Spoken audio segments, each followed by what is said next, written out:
4.000 años. Ese es el tiempo que separa una decisión tomada en una tienda en el desierto del conflicto que hoy domina los titulares del mundo. Cuando misiles cruzan el cielo entre Israel e Irán, pocos perciben que están presenciando el capítulo más reciente de una rivalidad que comenzó con un solo hombre, Abraham, y con dos mujeres que jamás lograron compartir el mismo techo. Para entender cómo llegamos hasta aquí, necesitas volver al inicio, no al inicio político, no al inicio territorial, sino al inicio familiar, porque este conflicto no nació en gabinetes diplomáticos ni en campos de batalla, nació dentro de una familia. Y es exactamente por eso que ninguna negociación ha logrado resolverlo en 4 milenios. La historia comienza en Ur de los Caldeos, una ciudad próspera ubicada en lo que hoy es el sur de Irak. Allí vivía un hombre llamado Abram. El nombre aún no había sido cambiado a Abraham. Tenía una esposa llamada Sarai, una posición social estable y absolutamente ningún motivo racional para abandonar todo. Pero entonces vino la voz. El texto de Génesis capítulo 12 registra el llamado divino de forma directa, casi abrupta. Dios ordenó que Abraham dejara su tierra, su parentela y la casa de su padre para ir a una tierra que le sería mostrada. No había mapa, no había coordenadas, solo una promesa. ¿Y qué promesa? Dios dijo que haría de Abraham una gran nación, que bendeciría a los que lo bendijeran y maldeciría a los que lo maldijeran, y que en él serían benditas todas las familias de la tierra. Era un paquete completo: descendencia numerosa, protección divina y relevancia histórica universal. Había solo un problema devastador con esta promesa. Sarai era estéril. El texto bíblico enfatiza este detalle antes incluso de narrar el viaje. Génesis 11, versículo 30, registra de forma clínica: Sarai era estéril, no tenía hijos. La promesa de una gran nación había sido hecha a un hombre cuya esposa no podía engendrar hijos. Abram tenía 75 años cuando partió de Harán. Tomó a Sarai, a su sobrino Lot, todos los bienes que habían acumulado y las personas que habían adquirido, y siguió en dirección a Canaán. Atravesó la tierra hasta el encino de More, cerca de Siquem, y allí Dios apareció nuevamente, refinando la promesa. A su descendencia daría aquella tierra. Abraham construyó un altar. Era el primero de muchos. Cada altar marcaba un encuentro con el Dios que prometía lo imposible a un hombre que envejecía sin herederos. Los años pasaron. 5 años, 10 años. Abraham y Sarai continuaban sin hijos. La promesa permanecía suspendida en el aire, aparentemente inalcanzable. Y entonces vino la noche que lo cambiaría todo. Génesis 15 describe una escena extraordinaria. Dios llevó a Abraham fuera de la tienda y le pidió que mirara al cielo y contara las estrellas si era capaz. Así sería su descendencia. El texto dice que Abraham creyó en el Señor, y esto le fue contado como justicia. Él creyó. Pero Sarai seguía siendo estéril. Pon en perspectiva lo que significa vivir bajo esa tensión. Tienes una promesa divina de descendencia incontable. Crees en esa promesa al punto de abandonar todo y seguir hacia lo desconocido. Y cada día que pasa, cada mes que la menstruación de tu esposa confirma que no hay embarazo, la distancia entre la promesa y la realidad parece aumentar. Abraham tenía 85 años. Sarai tenía 75. La biología gritaba que el tiempo se había acabado. Fue en ese contexto de desesperación silenciosa que Sarai tomó una decisión que reverbera hasta hoy. Génesis 16 comienza con ella presentando una propuesta a su marido. Ella reconoció que el Señor la había impedido de tener hijos. No cuestionó a Dios, no se quejó de la promesa, pero ofreció una solución práctica, culturalmente aceptable en la época.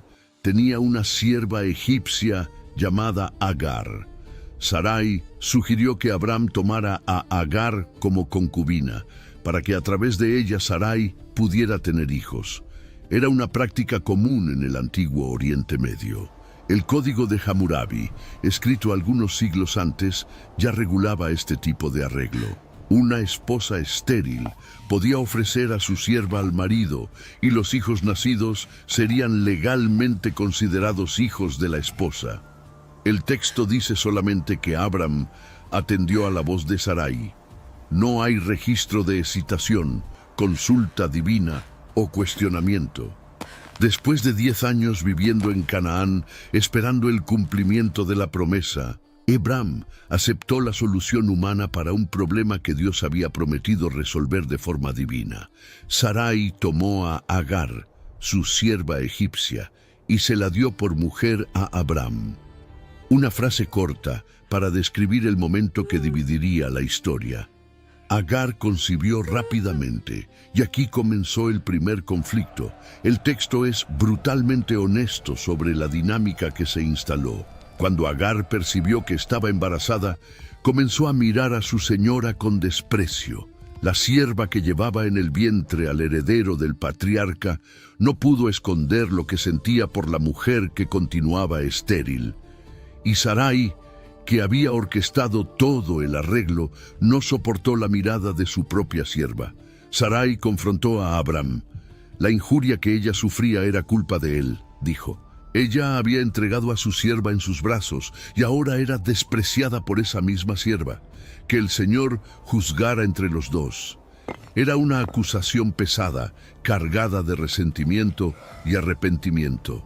Abram respondió devolviendo la responsabilidad. Agar era sierva de Sarai, estaba en sus manos, que hiciera lo que bien entendiera. Lo que Sarai hizo fue afligir a Agar. El texto hebreo usa una palabra fuerte, la misma usada para describir la opresión de los egipcios sobre los israelitas generaciones después. Sarai trató a su sierva embarazada con tal dureza que Agar huyó. Una mujer egipcia, sola, embarazada, atravesando el desierto en dirección a su tierra natal. Era prácticamente una sentencia de muerte. Pero Agar no estaba sola.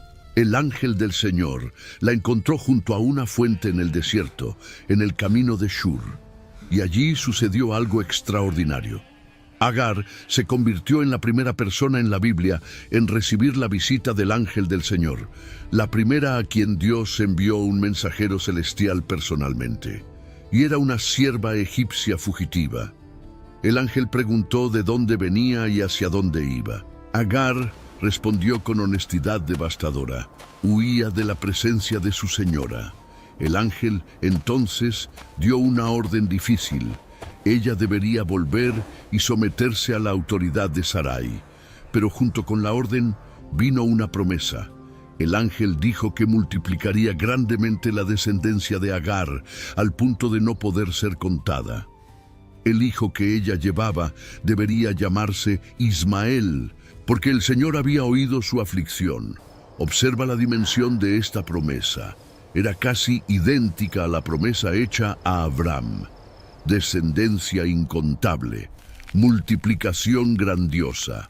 Dios estaba prometiendo a la sierva egipcia algo muy parecido a lo que había prometido al patriarca hebreo.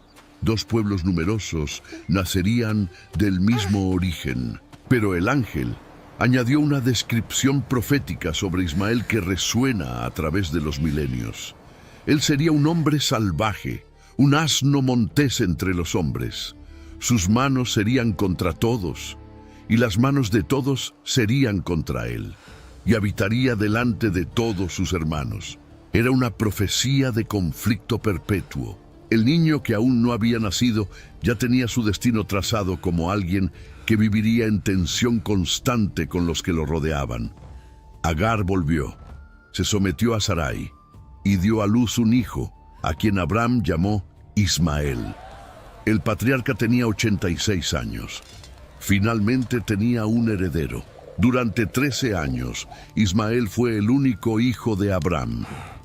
Creció en la tienda del padre, Aprendió los caminos del patriarca, asumió el papel de primogénito. Para todos los efectos prácticos, era él quien heredaría las promesas. Entonces Dios apareció nuevamente.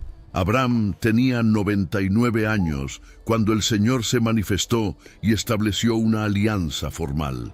El nombre Abram fue cambiado a Abraham, padre de muchas naciones. Sarai se convirtió en Sara, princesa. Y vino la noticia que lo transformaría todo. Sara, a los 90 años, daría a luz un hijo. Su nombre sería Isaac, y con él Dios establecería una alianza perpetua. La reacción de Abraham fue reveladora. Cayó sobre su rostro y rió. Era risa de incredulidad, de asombro, quizás de alegría confusa. Y entonces hizo un pedido que muestra cuánto significaba Ismael para él. Abraham dijo a Dios que bastaba con que Ismael viviera delante de él. Era un padre pidiendo por el hijo que ya amaba, por el heredero que había criado durante 13 años. Dios oyó el pedido. Respondió que había bendecido a Ismael y que lo haría fructificar y multiplicar grandemente. Ismael engendraría 12 príncipes y se convertiría en una gran nación. Pero la alianza específica y eterna, sería establecida con Isaac, el hijo que Sara engendraría en esa misma época, al año siguiente. Era una distinción crucial. Ambos hijos serían bendecidos. Ambos se convertirían en grandes naciones. Ambos tendrían descendencia numerosa, pero solo uno llevaría la alianza. Solo uno sería el heredero de la promesa específica hecha décadas antes en Ur de los Caldeos. La bendición era compartida. La alianza era exclusiva. Sara concibió y dio a luz a Isaac cuando Abraham tenía 100 años. El niño imposible había llegado. El hijo de la promesa, nacido de una mujer de 90 años y un hombre centenario, estaba allí, respirando, llorando, mamando. Sara dijo que Dios le había proporcionado risa. Todos los que lo supieran habrían de reír con ella. La risa de incredulidad se había transformado en risa de celebración. Isaac creció y fue destetado. Abraham preparó un gran banquete para celebrar, y fue durante esa fiesta que el conflicto latente explotó. Sara vio al hijo de Agar, la egipcia, riendo. El texto hebreo usa una palabra que puede significar simplemente reír, jugar, o puede llevar connotaciones más negativas, como burlarse o mofarse. La ambigüedad es intencional. ¿Qué exactamente estaba haciendo Ismael? No está claro. Lo que está absolutamente claro es la reacción de Sara. Ella exigió que Abraham expulsara a la sierva y a su hijo. El hijo de aquella esclava no debería heredar junto con Isaac. Era una demanda radical, cruel cuando se ve desde fuera. Ismael tenía cerca de 17 años. Había crecido como hijo de Abraham, el único hijo por más de una década, y ahora debería ser expulsado, enviado lejos con su madre hacia el desierto. El texto dice que esto pareció muy penoso a los ojos de Abraham por causa de su hijo. Era un padre siendo forzado a elegir entre sus 2 hijos. Pero Dios intervino. Dijo a Abraham que escuchara a Sara en todo lo que ella dijera, porque en Isaac sería llamada su descendencia. En cuanto al hijo de la sierva, Dios también haría de él una nación, porque era descendencia de Abraham. A la mañana siguiente, Abraham se levantó temprano. Tomó pan y un odre de agua y los dio a Agar, poniéndolos sobre sus hombros. Le entregó al muchacho y la despidió. Intenta dimensionar el peso de esta escena. Un padre despertando antes del amanecer para mandar lejos a su propio hijo, preparando provisiones mínimas, colocando un cantimplora de agua y un poco de pan en los hombros de una mujer que caminaría hacia el desierto con un adolescente, y luego despidiéndose. El texto no registra palabras de despedida, abrazos o lágrimas. Solo que Abraham los despidió y Agar partió, vagando por el desierto de Beerseba. El agua se acabó Agar colocó a Ismael debajo de un arbusto y se alejó a la distancia de un tiro de arco. Dijo que no quería ver la muerte del muchacho. Se sentó enfrente y lloró en voz alta. Era el fondo del pozo. Una madre esperando que su hijo muriera de sed en el desierto, sin fuerzas ni esperanza para hacer otra cosa que llorar. Pero Dios oyó la voz del muchacho. El ángel de Dios llamó a Agar desde el cielo y preguntó qué la afligía. Ordenó que no temiera, porque Dios había oído la voz del muchacho desde donde estaba. Ella debería levantarse, levantar al muchacho y sostenerlo de la mano, porque Dios haría de él una gran nación. Entonces Dios abrió los ojos de Agar, y ella vio un pozo, llenó el odre y dio de beber al muchacho. Ismael sobrevivió. Creció en el desierto de Parán. Se convirtió en arquero.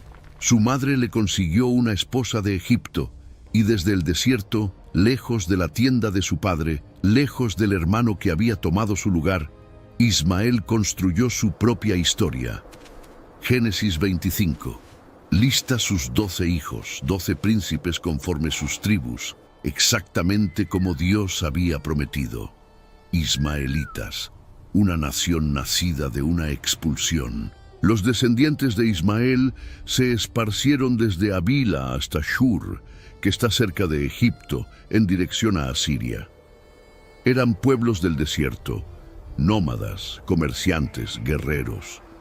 Con el tiempo, se mezclaron con otras tribus árabes y se convirtieron en parte del gran mosaico de pueblos que habitaban Arabia. La tradición islámica, surgida más de 2000 años después, identifica a Ismael como ancestro de Mahoma y de los árabes en general. Es una conexión que millones de personas sostienen hasta hoy. Los descendientes de Isaac siguieron otro camino. Isaac engendró a Jacob, y Jacob, después de una noche de lucha con un ser celestial, recibió el nombre de Israel. Sus 12 hijos se convirtieron en las 12 tribus de Israel. Esclavitud en Egipto, éxodo, conquista de Canaán, monarquía, división, exilio, retorno. La historia de los hijos de Isaac es la historia de Israel, el pueblo y eventualmente la nación. Pero ¿dónde entra Irán en esta historia? La conexión no es directa como la de Ismael con los árabes.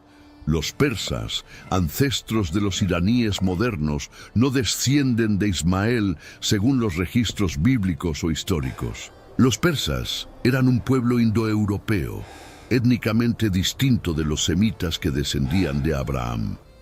Entonces, ¿cómo un conflicto que comenzó entre hijos de Abraham se convirtió en un conflicto entre Israel e Irán? La respuesta está en capas de historias superpuestas. Los persas entraron en la narrativa bíblica de forma dramática cuando Ciro el Grande conquistó Babilonia en 539 antes de la Era Común. Fue Ciro quien permitió que los judíos exiliados regresaran a Jerusalén y reconstruyeran el templo. El libro de Esdras registra el decreto de Ciro en detalle. Isaías, capítulo 45, llega a llamar a Ciro ungido del Señor, un honor extraordinario para un rey pagano. En ese momento de la historia, persas y judíos eran aliados. La tensión surgió gradualmente. El libro de Esther, ambientado en la corte persa durante el reinado de Jerjes, narra un intento de genocidio contra los judíos orquestado por Amán, un oficial del rey. La historia termina con la salvación de los judíos y el castigo de sus enemigos, pero revela que incluso en períodos de aparente paz, corrientes subterráneas de hostilidad existían. Lo que transformó a Persia en Irán y aliado de los pueblos árabes contra Israel fue la conquista islámica. En el siglo VII de la Era Común, los árabes musulmanes conquistaron el imperio persa sasánida. Persia, que había sido zoroastriana por más de 1000 años, se convirtió gradualmente en musulmana. Y con la conversión vino la adopción de narrativas que identificaban a los árabes y por extensión a Ismael como pueblos privilegiados en la historia sagrada. La Revolución Islámica de 1979 completó la transformación. Irán se convirtió en una república teocrática que adoptó oficialmente la causa palestina y la oposición a Israel como pilares de su política exterior. Ya no era solo una cuestión étnica o histórica, era ideológica y religiosa. El Irán moderno, aunque no es árabe, aunque no desciende biológicamente de Ismael, se había posicionado como líder del mundo islámico en su oposición al Estado judío. Considera la ironía de esta configuración. Un pueblo que no desciende de Abraham se convirtió en el principal antagonista de otro pueblo que sí desciende. Pero al adoptar la narrativa islámica, Irán heredó también la tensión original. Ismael versus Isaac. El hijo de la sierva versus el hijo de la promesa. La herida de 4000 años. Hay quienes argumentan que esta interpretación simplifica demasiado la geopolítica moderna. Y hay verdad en eso. El conflicto entre Israel e Irán involucra petróleo, influencia regional, programas nucleares, disputas por proxy a través de grupos como Hezbollah y Hamas. No se puede reducir todo a una pelea familiar de 4 milenios atrás. Pero tampoco se puede ignorar el sustrato. Cuando líderes iraníes hablan de eliminar a Israel del mapa, cuando líderes israelíes describen a Irán como amenaza existencial, hay algo más profundo en operación que mero cálculo estratégico. Hay una memoria colectiva, una narrativa de pertenencia y exclusión que trasciende la política inmediata. Las historias que los pueblos cuentan sobre sí mismos importan. Y las historias de israelíes e iraníes, por caminos diferentes, remiten a la misma tienda en el desierto.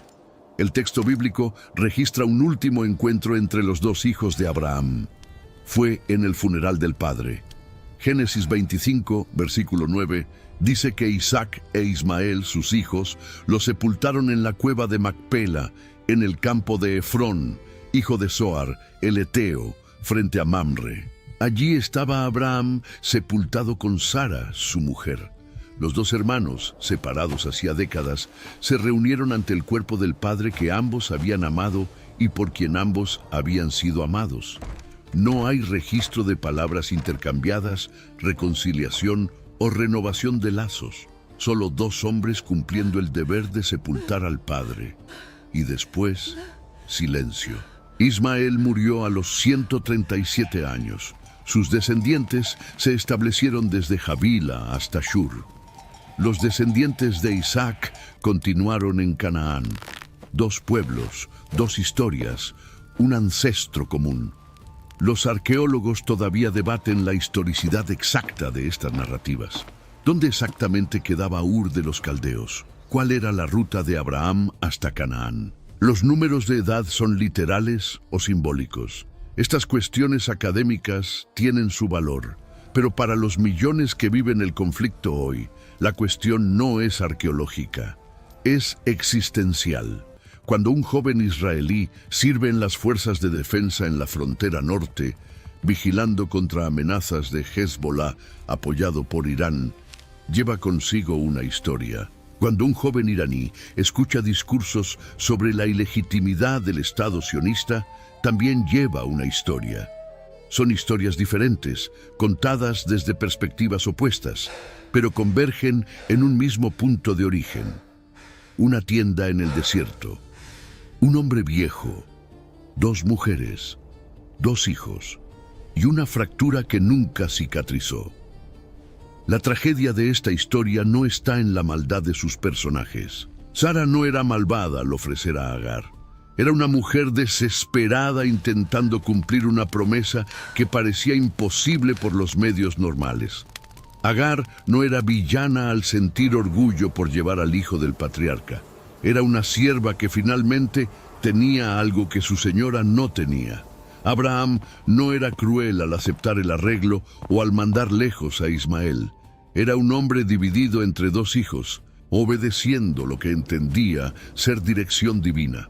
Todos estaban intentando hacerlo mejor con las circunstancias que tenían. Y aún así, el resultado fue catastrófico. 4000 años de conflicto nacieron no de villanía, sino de humanidad, de impaciencia ante las promesas de Dios, de soluciones humanas para problemas que pedían espera divina, de celos, miedo y orgullo herido, los ingredientes más comunes de la experiencia humana, combinados en una configuración que produjo consecuencias eternas. Y esa quizás sea la lección más perturbadora de toda la narrativa. Grandes catástrofes históricas no siempre nacen de grandes maldades. A veces nacen de pequeñas decisiones, comprensibles en el momento, que desencadenan consecuencias imposibles de revertir. Una esposa ofreciendo a su sierva, un marido aceptando, una sierva mirando con desprecio, una señora reaccionando con dureza, una expulsión al amanecer, un niño llorando de sed en el desierto. Cada paso tenía sentido para quien lo daba. Ninguno parecía, en el momento, estar creando una fractura civilizacional, pero la suma de esos pasos produjo exactamente eso. Abraham murió a los 175 años. El texto dice que partió en buena vejez, avanzado en años, lleno de días, pero no dice si murió en paz. ¿Cómo podría?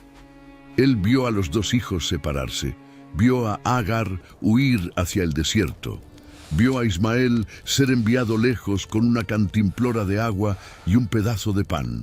La historia, que comenzó con una promesa de bendición para todas las naciones, terminó creando una de las mayores fracturas de la civilización humana, no porque Dios fallara, sino porque los humanos intentaron acelerar el plan divino con soluciones humanas. Hoy, 4000 años después, el mundo todavía lidia con las consecuencias de una noche en que un hombre entró en la tienda de la sierva de su esposa. Lo que parecía resolver un problema creó un conflicto que ninguna guerra ha logrado terminar y ninguna paz ha logrado curar.